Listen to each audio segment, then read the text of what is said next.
O irmão levou recentemente. Aí, mas eu não sei, deve ter ainda faltando alguma coisa. Mas é bom. Meus irmãos, vamos estudar a palavra do nosso Deus. Nós estamos vendo o quanto a doutrina arminiana, que é a doutrina que exalta o homem, que coloca o homem no centro, como se Deus precisasse do homem para poder salvá-lo. E nós estamos vendo o quanto essa doutrina é prejudicial. Infelizmente, nas igrejas há uma passividade muito grande referente ao que chega, né, como proposta para a igreja. Qualquer ensinamento, o povo não procura saber se realmente está de acordo com a Escritura, e qualquer coisa que entra está dando resultado, está atraindo gente, então está bom. E aí ficam satisfeitos, ficam animados. E nós precisamos ter consciência de que não é bem assim. Deixa eu só... Porque... Não. Vai desse jeito mesmo. Nós precisamos zelar pela doutrina, zelar pelos ensinamentos do nosso Senhor Jesus Cristo. Por isso que o apóstolo Paulo nos adverte da seguinte maneira, na segunda epístola de Paulo aos Coríntios, capítulo 11, do 3 e 4. Ele diz, mas eu receio que, assim como a serpente enganou a Eva com a sua astúcia, assim também sejam corrompidas a vossa mente, e se aparte da simplicidade e pureza devidas a Cristo.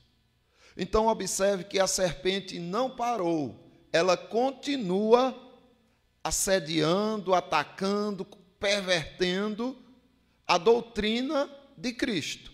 Se ela continuar atacando, nós precisamos continuar defendendo, zelando pela doutrina, pelo ensino, que ela vem justamente para corromper aquilo que Deus ordenou. Olha, não coma, porque se você comer, você vai morrer. E aí ela vem corrompendo aquela palavra, colocando astúcias na palavra para que a mulher, né, e depois Adão façam aquilo que Deus condenou. E observe como Paulo aqui diz que a serpente pode ser astuta. Se, na verdade, vindo alguém e prega outro Jesus que não temos pregado. Então, não é que alguém vai vir pregando outra pessoa. Vai vir pregando Jesus. Só que é outro Jesus de uma maneira que você pode não perceber que é outro Jesus. Ou se aceitais espírito diferente do que tendes recebido.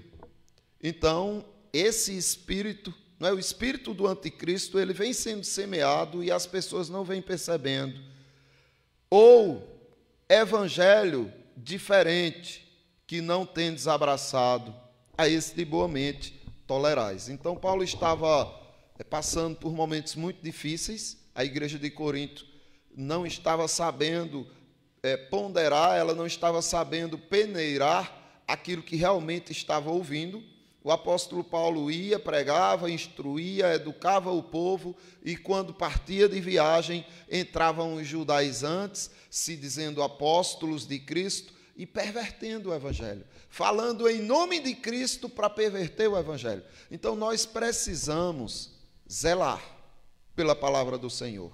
E por muito tempo nós ouvimos que é o homem que escolhe a Deus, que é o homem que persevera até o fim para que ele se salve, que é o homem que busca a Deus primeiramente, porém, não tem nada disso. O homem na salvação não ajuda Deus em nada. Ele não dá um passo, ele não estende uma mão para contribuir na salvação. Depois que ele é salvo, Deus o incumbe e dá capacidade a ele de fazer muitas coisas, mas nada referente a conseguir a salvação ou permanecer na salvação. Isso é um trabalho de Deus, do Pai, do Filho e do Espírito Santo. Agora, você aperfeiçoar a sua vida pelo Evangelho, na salvação, isso daí você recebe graça de Deus para fazê-lo. Aí vamos dar uma olhadinha aqui, não é, no que nós estamos estudando sobre a depravação total, a eleição incondicional, a expiação definida, a graça irresistível e a perseverança ou a preservação dos santos.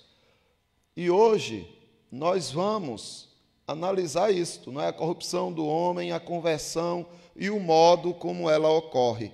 Como foi que você se converteu? O que aconteceu para você hoje ser um salvo?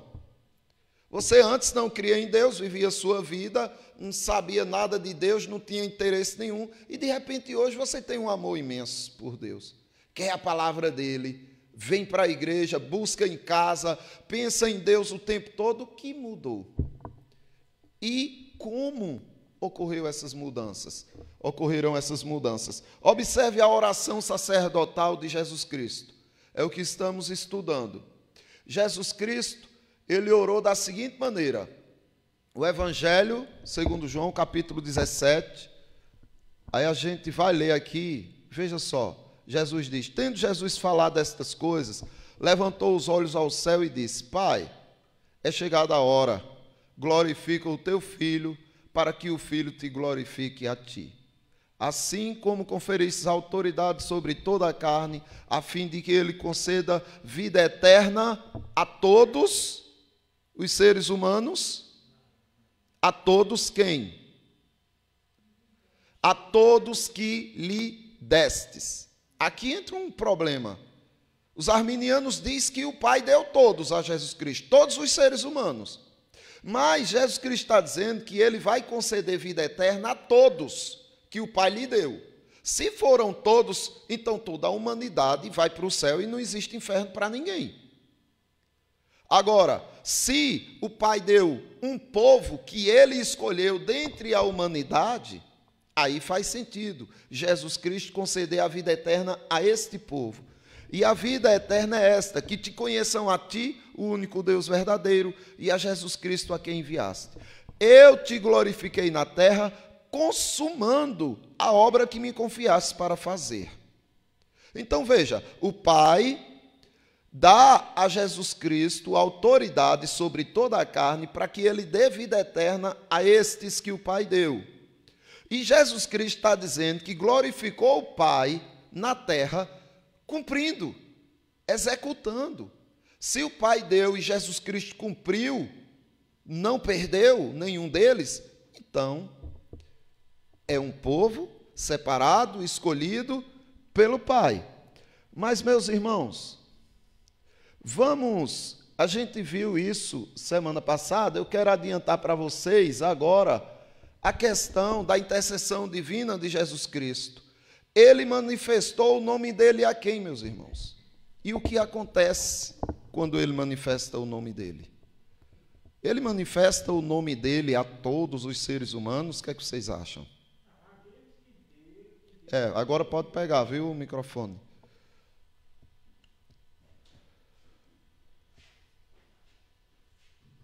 Ele manifestou aqueles escolhidos, aqueles que Deus entregou na mão dele.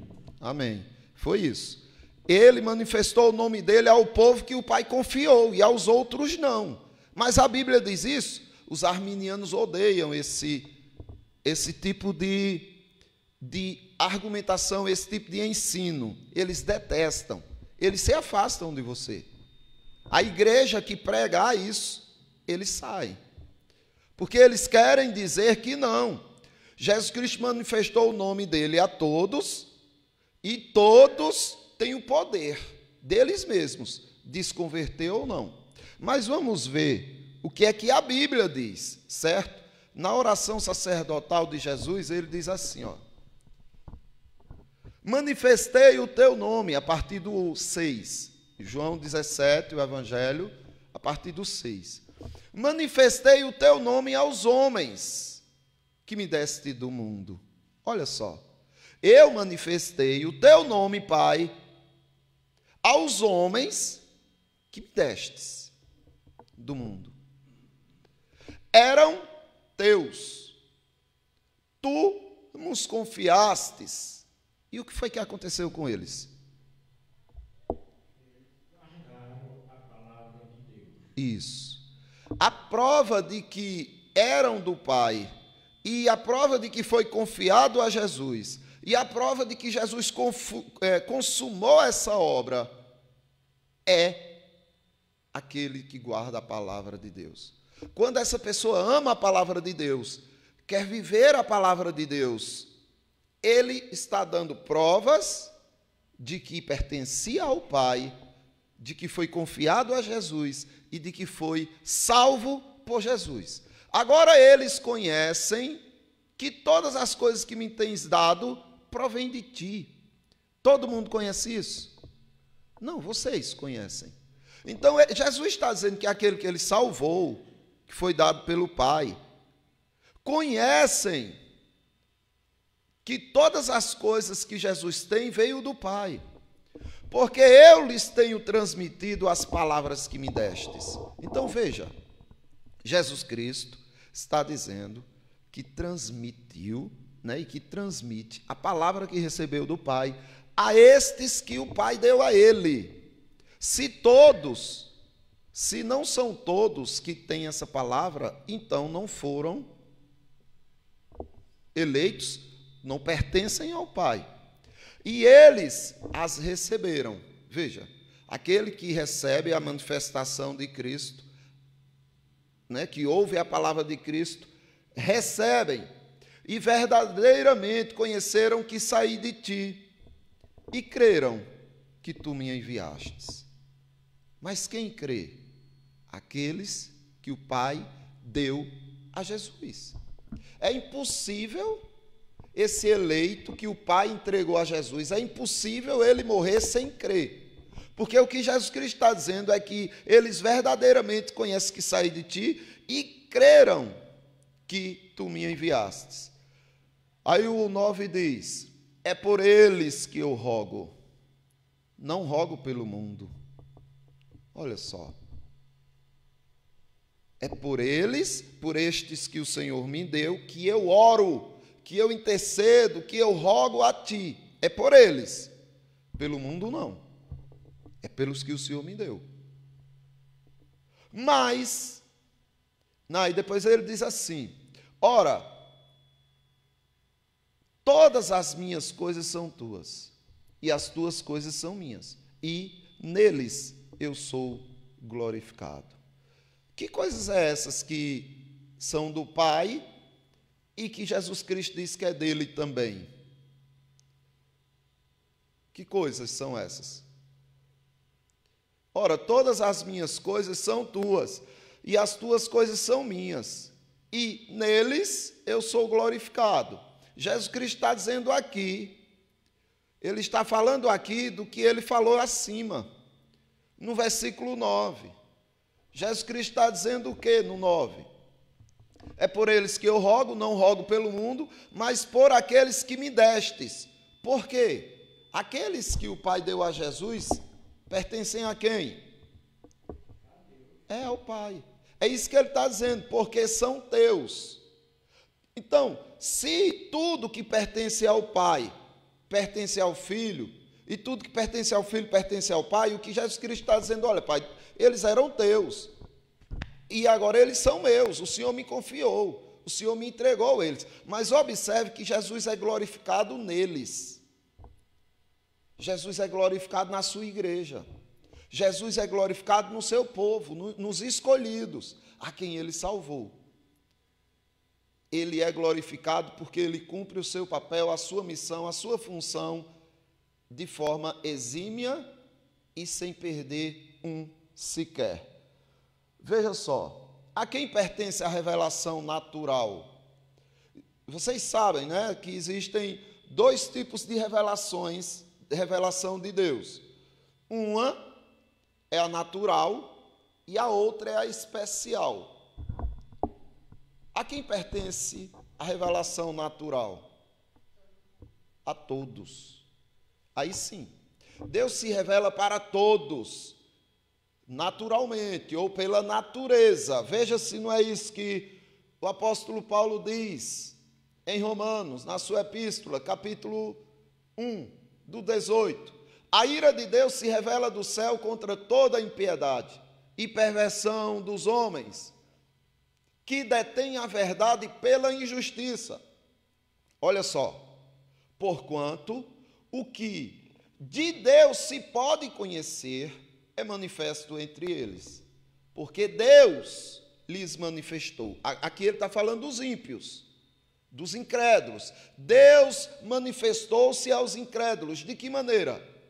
Porque os atributos de Deus, os atributos invisíveis de Deus, assim o seu eterno poder, como também a sua própria divindade, claramente se reconhecem desde o princípio do mundo, sendo percebido por meio das coisas que foram criadas. Então a criação é prova, porque dizem assim, a ciência não prova a existência de Deus. Prova sim. A criação é uma prova da existência de Deus. É Deus se manifestando e se revelando aos tolos que não param para raciocinar, que por se acharem sábios demais, abrem de mão da maior sabedoria que existe. Porque a criação é prova de que existe por trás um Criador. Afinal de contas, nunca a ciência provará que o nada pode gerar alguma coisa. Mas ela sempre fará experimentos e testificará que alguém pode criar alguma coisa. Um ser superior pode criar uma coisa inferior. Por exemplo, o homem que é superior a um carro, a uma moto, que é mais importante do que todas essas coisas, ele pode, sim, criar. E essa coisa só existe porque uma mente inteligente por trás pôde proporcionar. A ciência vai ver isso, todo mundo vai estar patente disso. Aí você olha para a beleza da criação, para essa estrutura imensa de universo, e vai dizer, não, tudo bem, não existe nada na Terra que tenha utilidade que não venha por mãos de alguém que o fez. Mas a natureza, a criação, o ar, tudo que existe foi o nada. Então não tem como, certo? Inclusive até a ciência, a primeira lei da biogênese, diz que só vida gera vida. Então se existe vida, é porque uma vida gerou vida. E quem é essa vida inicial? Senão Deus. Mas aqui a Bíblia está dizendo, olha, naturalmente Deus se revela pela sua criação, pelas coisas que foram criadas. Tais homens são, por isso, indesculpáveis, porquanto, tendo conhecimento de Deus, não o glorificaram como Deus, nem lhe deram graças, antes se tornaram nulos nos seus próprios raciocínios, obscurecendo-lhes o coração insensato. Inculcando-se por sábios, tornaram-se loucos, e mudaram a glória de Deus, do Deus incorruptível, em semelhança de imagem de homem corruptível, como de aves, quadrúpedes e répteis. Então, aqui está a revelação natural, que pertence a todos, todo ser humano. Porém, existe uma revelação de Deus que pertence única e exclusivamente ao seu povo eleito, escolhido. A quem pertence a revelação especial, olha só o que Deuteronômio diz, capítulo 29, versículo 29. As coisas encobertas pertencem ao Senhor nosso Deus. Aquilo que o homem não pode desvendar, pertence ao Senhor. Porém, as reveladas nos pertencem. Aqui ele está falando da revelação especial. Sabe por quê? O final vai dizer. Porém, as reveladas nos pertencem, a nós e aos nossos filhos. É a aliança de Deus com Abraão, por isso que se batiza criança. porque Deus tem um pacto com o crente e com os seus descendentes. Circuncida Abraão, porque você creu, circuncide também seus filhos com 8 dias de nascido, pela tua fé em mim, porque eles me pertencem. Os filhos dos crentes não pertencem aos crentes, pertencem ao Senhor. Aí, a revelação especial pertence a nós e aos nossos filhos, para sempre, para que cumpramos todas as palavras desta lei. Então, está falando da revelação especial. Mas Jesus Cristo também falou dela, viu? A quem é dado conhecer a revelação especial? Olha só o que Jesus diz. No Evangelho segundo Marcos, capítulo 4, a partir do versículo 10.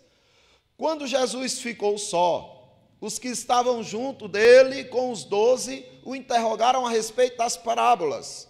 Olha só, não é que Deus não apresente a palavra dele, a revelação especial, não seja apresentada a todos. Mas ela só é recebida por aquele que pertence ao Pai. Aí você distingue, esse pertence ao Pai. Por quê? Porque ele recebeu a palavra. Aquele está rejeitando, então não pertence. Ou pelo menos até agora não está mostrando que pertence. Mas é para todos. Jesus Cristo aqui falou sua palavra através de parábolas, ninguém entendeu, nem os dele. Só que os dele apresentaram um comportamento diferente dos outros. Olha o comportamento dos que pertencem ao Senhor. Quando Jesus ficou só, os que estavam junto dele, com os 12, o interrogaram a respeito das parábolas. A gente quer saber, Pai. Senhor Jesus, a gente quer saber a tua palavra. A gente não entendeu nada. Nos revela o que quiseste nos dizer. Aí Jesus vai e aplica a palavra no coração deles. Só que antes, Jesus diz para eles o seguinte: a vós outros vos é dado conhecer os mistérios do reino dos céus de Deus. Mas aos de fora, ou seja, aqueles que não são do Pai, aos de fora, tudo se ensina por meio de parábolas, por um motivo. Qual é o motivo? Porque Jesus Cristo falava por parábolas para todos, mas explicava só a alguns. Olha só, Jesus diz: para que vendo vejam e não percebam, ouvindo ouçam e não entendam, para que não venham a se converter e não haja perdão para eles, para que não venham a se converter e haja perdão para eles, porque se eles se convertem, tem perdão. Se eles não se convertem, não tem perdão. Mas Jesus Cristo não queria que eles se convertessem. Mas não é porque eles eram bonzinhos e Jesus Cristo queria que eles fossem maus. É porque eles eram maus. E não é difícil, responder, porém é bem claro nas Escrituras. No Evangelho segundo Mateus, capítulo 11, a partir do 25, Jesus diz: por aquele tempo exclamou Jesus: graças te dou, ó Pai, Senhor dos céus e da terra, porque ocultastes estas coisas aos sábios e instruídos e as revelastes aos pequeninos. Sim, ó Pai, porque assim foi do teu agrado. Foi assim que ele se agradou fazer. Ele podia ter se agradado em não revelar para ninguém, todo mundo ser condenado e para o inferno, a raça humana toda, porque a raça humana era que estava em dívida.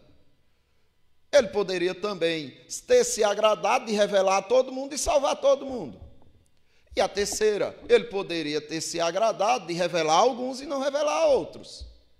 Ele se agradou em não revelar alguns e revelar outros.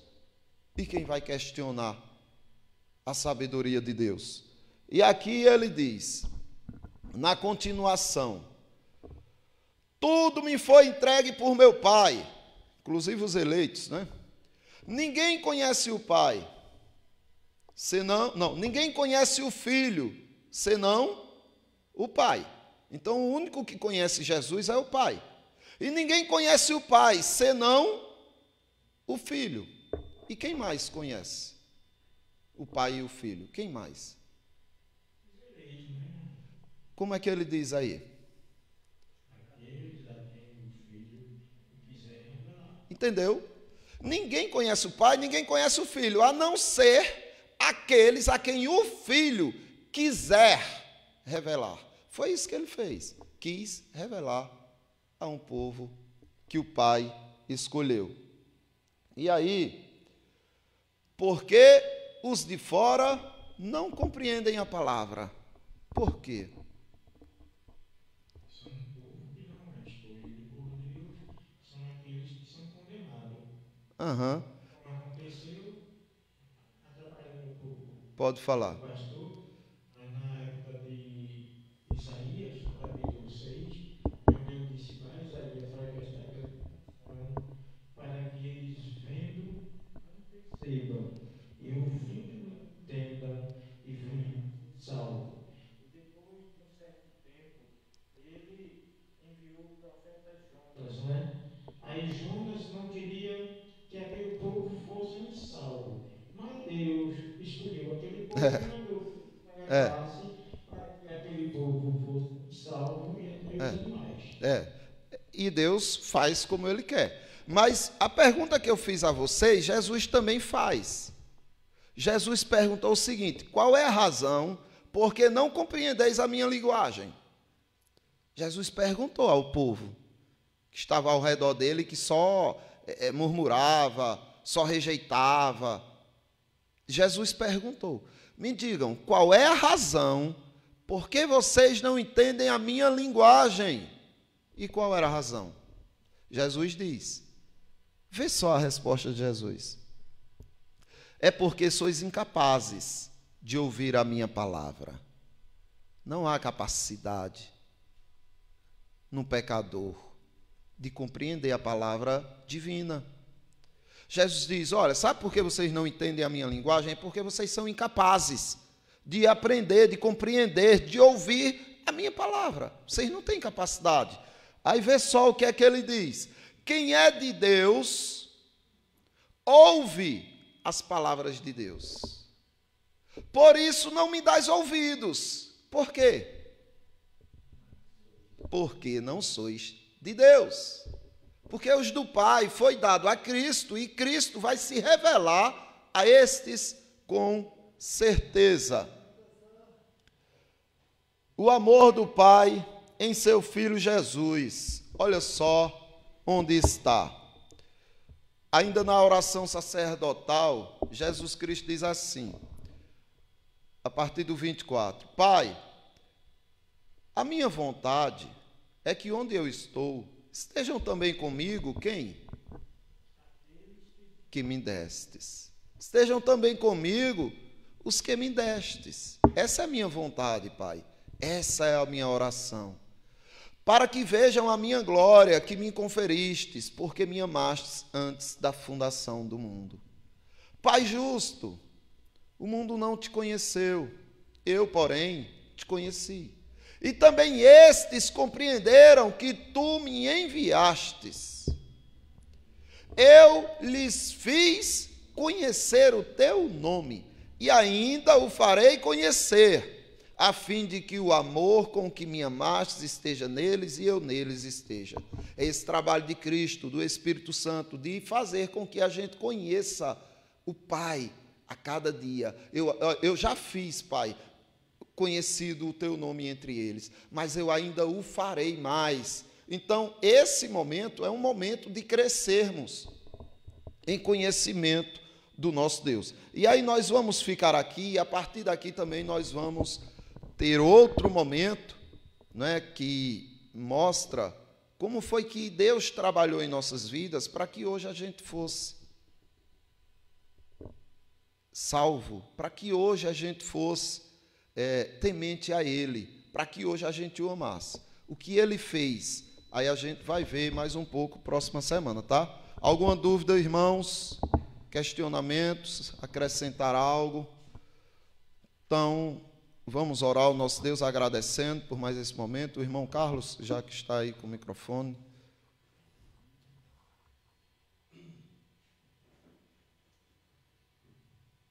Senhor Deus, nós te agradecemos, Senhor, pelos ensinamentos aqui recebidos, que ele penetre no nosso coração, Amém, Senhor. iluminando a nossa mente, Pai, para Amém, que nós Senhor. sabemos que só o Senhor é Deus. Amém, E Senhor. tudo que nós possamos fazer, seja para a honra e glória do teu santo e divino nome, Amém, que Senhor. nós mostremos que somos eternos dependentes teus, Amém, Senhor. buscando sempre a tua face, Senhor, Amém, Senhor. glorificando, bendizendo e adorando o teu santo e divino nome, e pedindo a tua proteção, pedindo força, fé e coragem, para que o Senhor nos capacite, para que nós possamos progredir material e espiritualmente, principalmente espiritualmente, através da tua palavra. Amém, Senhor. Pregando e ouvindo o evangelho puro, o evangelho sem mácula, que seja sempre a tua palavra. Amém, Senhor. Acima de tudo e de todos, e que Deus nos fortaleça hoje, agora e para sempre, em nome de Jesus. Amém, Senhor. Amém. Pronto, irmãos, estão livres aí para o momento ágape e nossas conversas.